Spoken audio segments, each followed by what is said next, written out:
இன்றைக்கி நம்ம என்ன பார்க்க போகிறோம் அப்படின்னா, ஐஸ்கிரீம் வீட்லேயே எப்படி செய்கிறது அப்படிங்கிறது தான். ஏன்னா இப்போ வந்து சம்மர் வரப்போகுது. ஸோ வந்து ரொம்ப வெயிலாக இருக்கும். அதனால் வீட்லேயே நம்ம வந்து ஐஸ்கிரீம் செய்ய கற்றுக்கிட்டா எப்போ வேணுமோ அப்போ செஞ்சுக்கலாம். அதுக்கு ஃபஸ்ட்டு நம்ம கேஷ்யூ எடுத்துக்கிறோம். ஒரு 10 கேஷ்யூ ஓகே. அப்புறம் ஒரு 2 ஸ்பூன் கார்ன்ஃப்ளவர் எடுத்துக்கிறோம். நெக்ஸ்ட்டு வெண்ணிலா எசன்ஸ் அதில் ஒரு ஸ்பூன் வந்து நம்ம எடுத்துக்கணும், டீஸ்பூன் அளவுக்கு. அப்புறம் பாலை நான் வந்து 1/2 லிட்ரு பாலை 1/4 லிட்டராக காய்ச்சி நல்லா திக்காக வச்சுருக்கேன். அதை வந்து எந்த அளவுக்கு திக்காக காய்ச்ச முடியுமோ ஓரளவுக்கு திக்காக காய்ச்சிக்கணும். இப்போ என்ன பண்ணணும், கேஷ்யூவை வந்து நம்ம பவுடர் ஆக்கிக்கணும். கேஷ்யூக்கு பதிலாக பாதாம் வேணுனாலும் விரும்புகிறவங்க சேர்த்துக்கலாம். எனக்கு கேஷ்யூ ரொம்ப பிடிக்கும், ஸோ நான் கேஷ்யூ எடுத்துக்கிறேன்.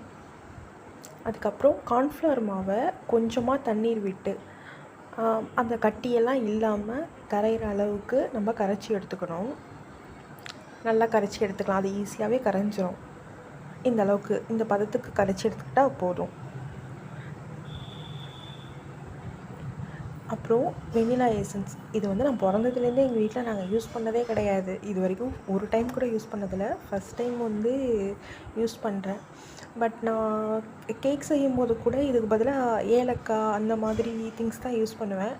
சரி ஓகே, நம்ம வந்து இதை எப்படி இருக்குன்னு யூஸ் பண்ணி பார்ப்போம் அப்படின்னு சொல்லிட்டு தான் இந்த தடவை ஃபஸ்ட் டைம் யூஸ் பண்ணேன். பட் நல்லா தான் இருந்துச்சு. இப்போது அந்த பாலை நல்லா அடிப்பிடிக்காத அளவுக்கு நல்லா கிண்டி விட்டுக்கணும். பால் வந்து நல்லா காயணும். யார் யாருக்கெல்லாம் ஐஸ்கிரீம் பிடிக்கும், எனக்கு வந்து ஐஸ்கிரீம் ரொம்ப பிடிக்கும். பிஸ்தா ஃப்ளேவர் வந்து ரொம்ப ரொம்ப பிடிக்கும். இப்போ வந்து நம்ம என்ன பண்ணுறோம், கேஷ்யூ பவுடரை வந்து அதில் மிக்ஸ் பண்ணிக்கிறோம். நல்லா மிக்ஸ் ஒரு 1/2 hour நல்லா கிண்டி விட்டதுக்கு அப்புறமா நம்ம சுகர் ஒரு 8 ஸ்பூன் அளவுக்கு சுகர் வந்து நம்ம சேர்த்துக்கிறோம். இதை வந்து நீங்கள் வந்து மிக்சியில் ஒரு பல்ஸ் விட்டு அரைச்சும் சேர்த்துக்கலாம், இல்லை அப்படி வேணாலும் சேர்த்துக்கலாம். அதை நல்லா கிண்டி விடணும். ஏன்னா சீனி போட்டதுக்கு அப்புறமா உங்களுக்கு வந்து ரொம்ப அடிப்பிடிக்கிற மாதிரி ஒரு ஃபீல் வந்து இருக்கும். ஸோ வந்து அதை நம்ம வந்து நல்லா கிண்டி விடணும்.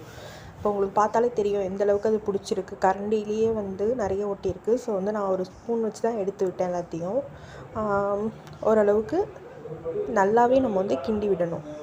அப்போ தான் இது கரெக்டாக இருக்கும். திக் கன்சிஸ்டன்சி வந்ததுக்கப்புறமா நம்ம அந்த கார்ன்ஃப்ளவர் மாவு வச்சுருக்கோம்ல, அதை வந்து அதில் கலந்துக்கணும்.